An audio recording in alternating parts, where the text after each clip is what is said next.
7th standard English, supplementary to Naya, the home of Chitrakar. So this is a story written by Patachitra. Now we shall go for the lesson now.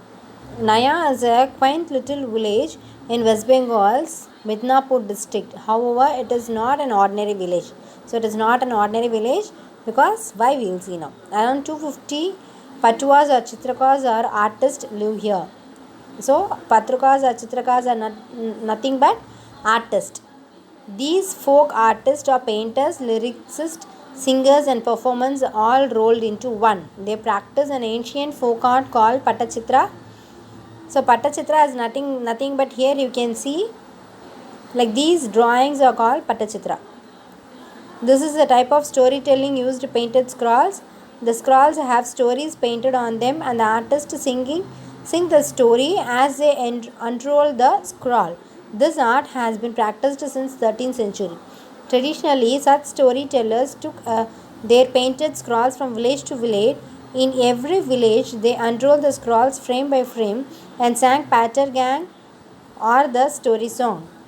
In return for their performance, the villagers gave them rice, vegetables, and money. Their stories included mythological stories and tribal folklore.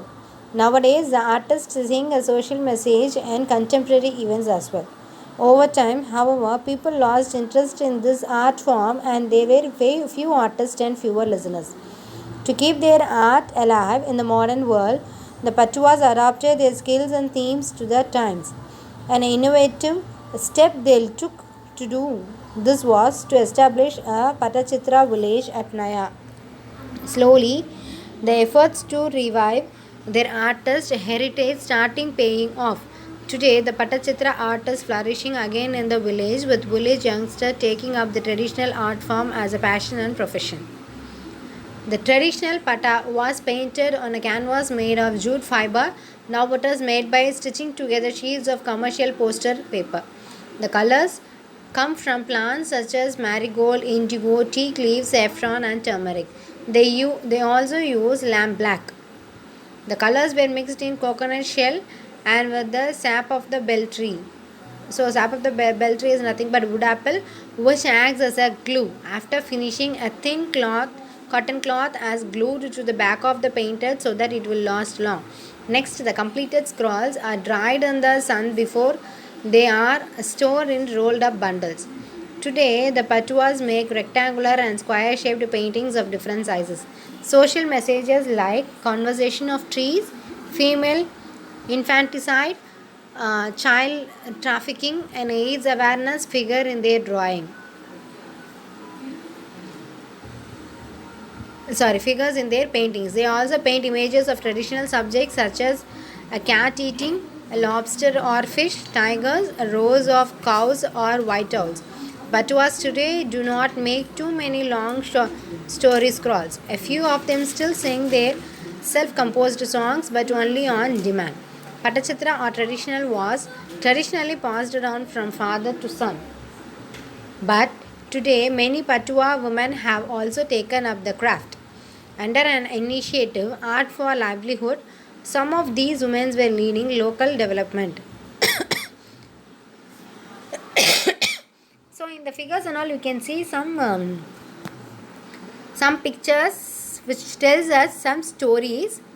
So, the paintings will be like this only.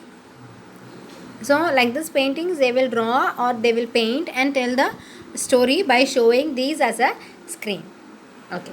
Since 2010, an annual 3-day festival Patmaya has been held to celebrate the success of the local artist. Held in November every year, the festival exhibits modern painting as well as scrolls dating back hundreds of years. At this time, the villagers paint the mud walls of their houses with colorful Patachitra motifs and hang scrolls on ropes in the courtyards. They also clean up the surroundings and decorate the entire village with flowers to get ready for visitors. As there were no hotels in the village, the Patuas house the visits in their own home and in tent. So like this only they will prepare and they will make them to dry and they used to sell this. During the village, the quiet hamlet is transformed into a vibrant cultural hub where visitors can learn about the craft or Patachitra. Several workshops are held, stories are told, and different types of Pata artwork are displayed for sale. Musical dance performances by well known artists start in the evening and go on well into the night. Patuas hold demonstrations on natural color extraction from sources. Watching a Patua singing gently as he or she unfolds the scrolls in an unforgettable experience. The play of light and shadow from the oil lamp on the soft colors and delicate imaginary of the paintings is magical. If you are interested in traditional art and craft, do visit this unique village. It will be a delightful experience in a beautiful rural setting.